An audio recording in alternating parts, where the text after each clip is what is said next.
Hello, welcome back to my channel yang terbengkalai. Untuk kali ini aku mau nyoba belajar konsisten lagi bikin video. Dan untuk yang pertama kali di akhir tahun 2023. Jadi ini bisa jadi pertama dan terakhir. Maksudnya pertama adalah konten pertama yang dimulai dari akhir 2023 ini. Jadi kayak rekapitulasi atau ya pokoknya rangkuman dari apa yang udah terjadi selama 1 tahun ini. Oke, perkenalkan, nama aku Anjang Maesaro. Atau dipanggil Self Algojo seperti akun aku sekarang. Itu kayak perubahan nama juga. Saat nulis dulunya pakai nama asli, sekarang pakai nama pena. Self Algojo itu seperti nama pena ya. Sedikit cerita tentang pergantian itu karena Self Algojo adalah, tahu sendiri kan kalau Algojo itu kayak penentu hukuman atau orang yang kadang menghukum di, pokoknya lo jadi algojo deh gitu, lo yang ngehukum gitu, algojo menentukan hukuman lah. Nah, self itu kan diri sendiri, jadi kayak aku tuh tipe orang yang kadang suka menghukum diri sendiri gitu. Ya filosofi yang cukup gak jelas ya. Jadi intinya mulai di tahun 2023 ini, di pertengahan mungkin ya, karena di awal-awal tahun itu masih sempat nerbitin buku tentang kesehatan mental, masih pakai nama asli. Setelah itu ganti mulai akun sosial medianya gitu, Self Algojo 28 Instagram, terus bikin second account juga. Dan ya akun itu bisa bikin happy dan hoki tepatnya. Jadi 2023 ini dari semua yang udah dilalui, dengan nama Self Algojo ini aku dapat satu kesempatan dimana aku bisa menang di salah satu kompetisi yang diadakan oleh artis, yaitu Kak Marsyanda.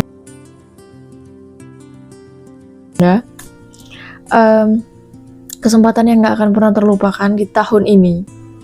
Aku bisa mendapat invitation buat bookwarming. Jadi kayak ada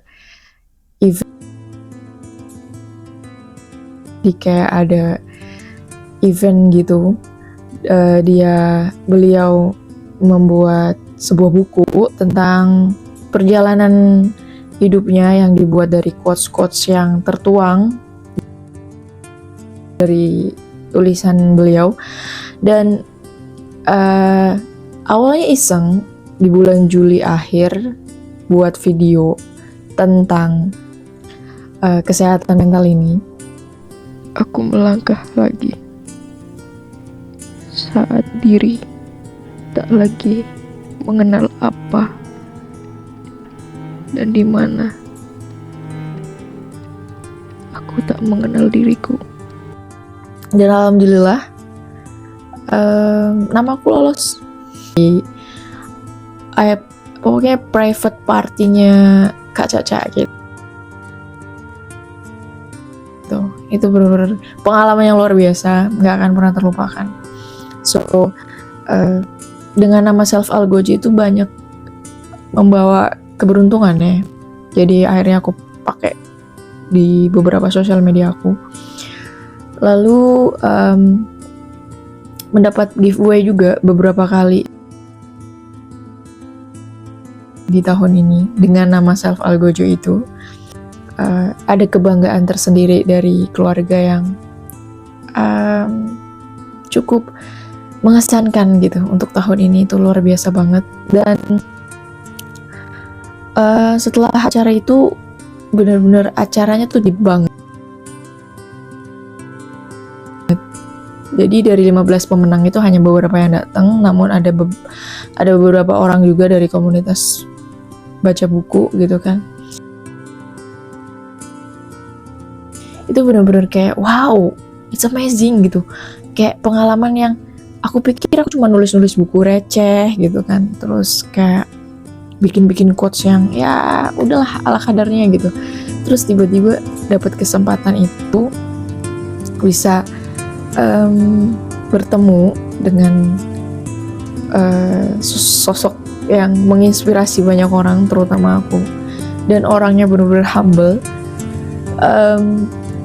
Itu nggak bisa dijelasin. Dan dapat kenang-kenangan di tanggal 19 Desember kemarin.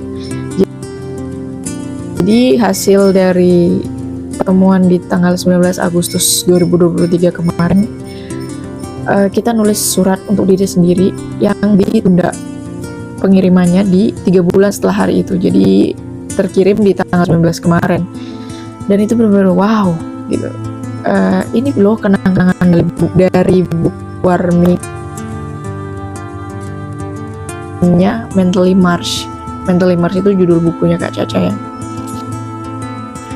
Itu benar-benar kayak oke, gitu, bentar lagi tahun ini akan berakhir dan aku udah melewati itu gitu. Aku bisa melewati itu dengan ya Allah tuh. Kayak kita sering mengeluh, manusiawi, tapi kita bisa tetap berdiri, kita bisa tetap memilih untuk hidup. Itu adalah benar-benar pencapaian yang luar biasa. Kalian harus pahami itu. Jadi gak mudah. Jujur kalau bahas tentang mental gitu ya, setiap orang punya mental issue sendiri, termasuk aku. Jadi kayak udahlah, 2 tahun kemarin mungkin sangat berat, dan tahun ini lebih ke kayak rasa untuk bangkit. Jadi akhirnya aku bisa bangkit, dan mungkin di tahun depan 2024 insya Allah akan lebih bertumbuh dan bisa berkembang. Luka itu akan sembuh dengan pelan-pelan banget gitu. Pelan-pelan tapi pasti, semoga. Dan pertumbuhan itu pasti ada, didasari dari kesadaran diri. Dan beberapa kali aku pengen bilang bahwa aku selalu berusaha gitu untuk berdamai dengan diri sendiri, dengan semua keadaan yang ada, mengurangi penyesalan di masa lalu, menyetop atau ya berangsur-angsur perlahan untuk mengurangi kekhawatiran di masa depan juga. Itu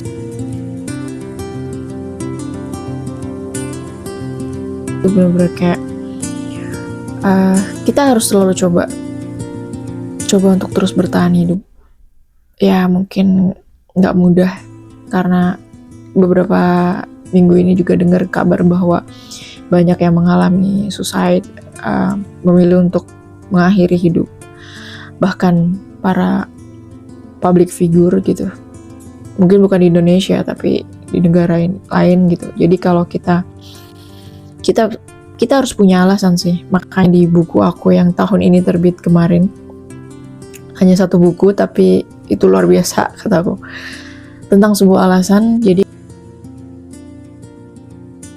kayak judulnya itu buat aku tuh, kita harus punya sih alasan untuk bertahan hidup. Kita harus selalu punya alasan itu gitu, apapun. Jadi kadang kita tuh bisa gitu beralasan ke orang lain atau bukan berbohong sih, kayak menciptakan alasan untuk menutupi kesalahan. Tapi kenapa kita nggak bisa gitu? Kenapa kita sulit untuk menemukan satu alasan untuk tetap hidup? Kenapa? Walaupun banyak dorongan, banyak tekanan, minimal ada satu alasan, please gitu. Jadi kayak miris sih kalau misalkan denger banyak yang suicide gitu, atau banyak yang memilih untuk mengakhiri hidup gitu. Semoga di tahun depan, harapan kita semua di tahun depan bisa hidup lebih baik, lebih tertata. Manusia hanya bisa berencana, Tuhan yang menentukan. So, thanks for 2023 ini. Terima kasih untuk semuanya. Terima kasih untuk diri aku sendiri. Terima kasih untuk orang tua. Terima kasih untuk teman yang masih mau berteman sama aku. Dengan semua perubahan yang ada, dengan semua kelakuan aku, dengan semua sikap, dan maaf untuk diri aku sendiri yang belum sempurna menerima, berdamai, atau apapun. Maaf juga untuk keluarga, belum bisa menjadi anak yang cukup membanggakan, belum bisa membahagiakan seperti apa yang diharapkan. Dan untuk teman-teman, kayak maaf beberapa orang yang aku cut off demi kewarasan aku, dan terima kasih untuk diri aku yang sekarang masih bisa bikin video ini, masih bisa ngomong di sini. Terima kasih udah bertahan hidup. Dan terima kasih buat orang tua yang masih mendukung, walaupun tidak menunjukkan kasih sayangnya secara belak-belakan, tapi rasa itu sampai. Terima kasih untuk teman-teman, rekan kerja yang masih mau dengerin keluh kesah aku. Lalu pokoknya terima kasih buat kalian semua yang nonton video ini. Makasih udah tetap hidup. Makasih udah milih untuk bertahan. Terima kasih untuk terus support. Saling support. Support diri kamu sendiri, support orang tua sekeliling kamu, support aku. Terima kasih. Dan selamat bukan menempuh hidup baru ya. Kalau menempuh hidup baru kayak menikah aja. Oke, selamat menempuh perjalanan petualangan baru di 2024. Selamat menyambut 2024. Dan apapun yang belum tercapai di 2023, kita berusaha lagi di tahun depan. Semoga bisa tercapai, amin. Pokoknya akan banyak kejutan, dan terutama konten YouTube ini akan jalan, insya Allah di tahun depan akan ada konten bernama Oversharing. Mungkin di sana aku akan banyak sharing, atau ya kalian boleh sharing nantinya. Kolom komentar akan terus terbuka. Aku juga terus membuka kritik dan saran. Dan terima kasih sekali lagi. Detik-detik terakhir 2023, maaf, terima kasih untuk semuanya. Dan sampai ketemu di konten berikutnya. Dadah. Assalamualaikum.